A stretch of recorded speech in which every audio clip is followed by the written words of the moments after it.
a story. There was a young man who was awfully independent. And growing up, that independence could cause some conflicts at times with people around him. Those escalated. They grew more challenging to live with. The young man thought hard and long. What's the life he might have? What's the life he would leave behind?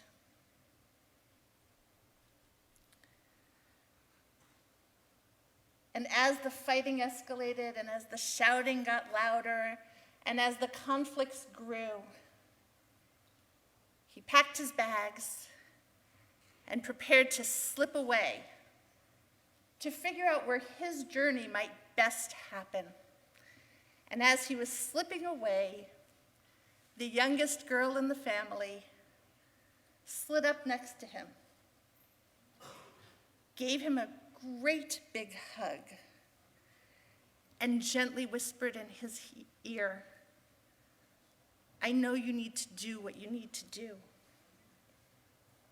But don't forget, you can always come home."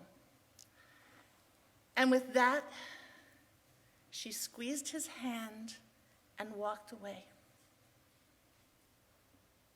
And wiping a tear from his eye, he looked down at his hand, and there was a tiny little yellow bow.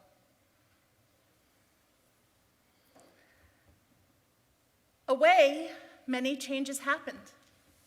He grew in ways he never imagined.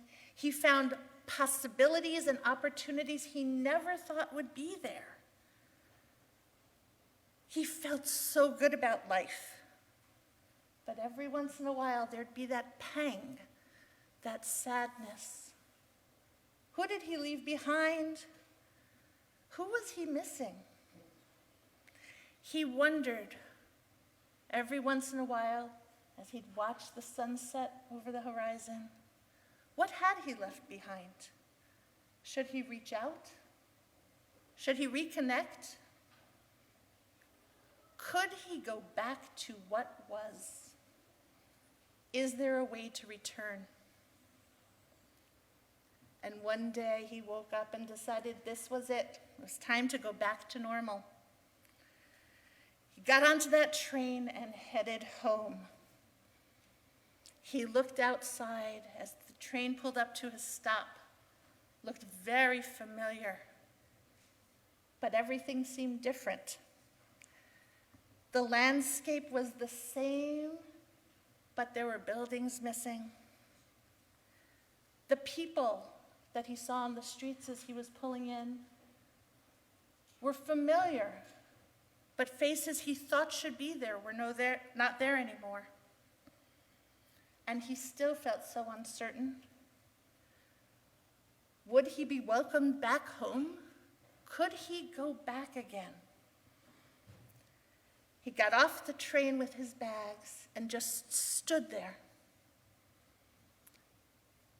And there in the corner was his sign, a woman with a little girl, and in her hair, a little yellow bow.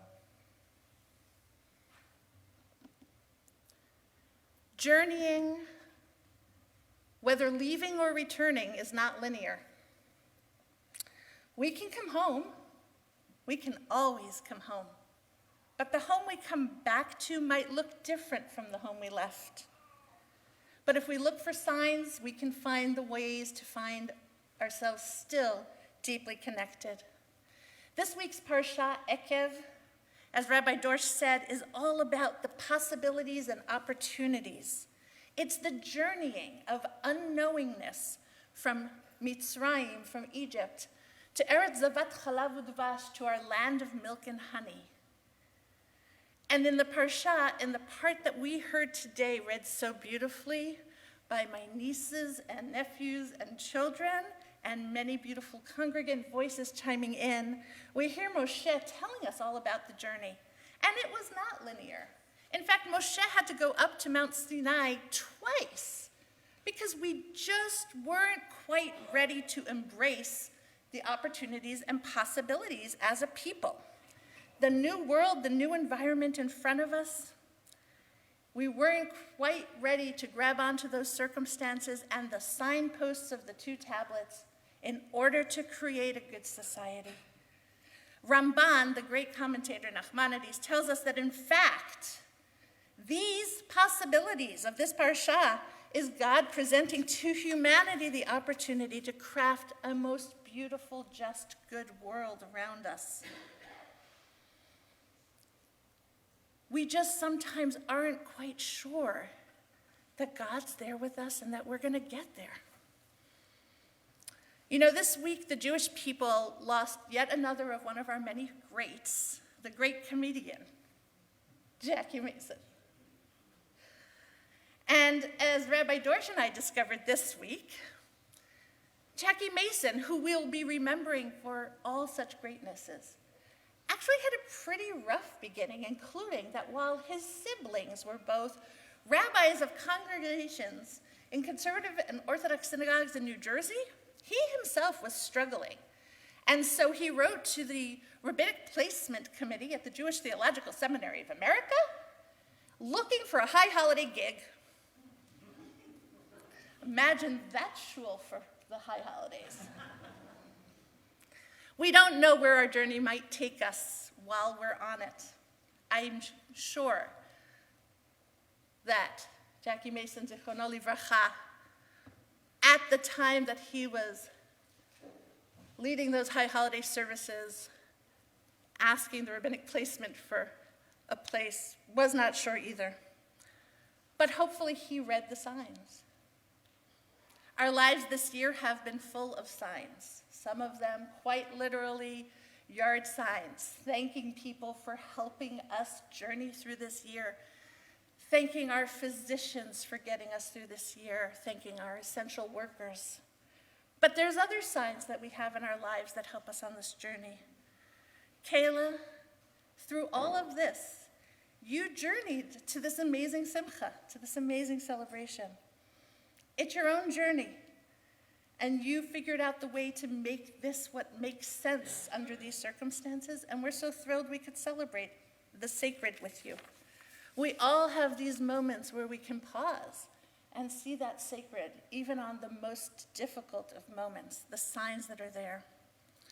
The parsha ends, "Vata Yisrael, ma Adonai Elohecha shoel me'imach, ki im lir'a et Adonai Elohecha lalechet bidrachav ve'le'ahava oto." What Israel does God want from us? Well, God wants us to walk in the godly path and to love God. We don't journey alone. The world has signs. God lovingly puts signs out there to help us figure out that world of Torah and mitzvot that will help us live in a way that will keep us coming back home.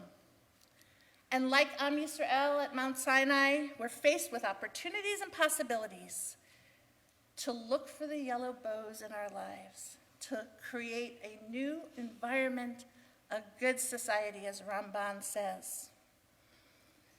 Know we may come home is really important. Knowing the home we come back to might be different, but that we have the opportunities and possibilities to make it a really good one is even better.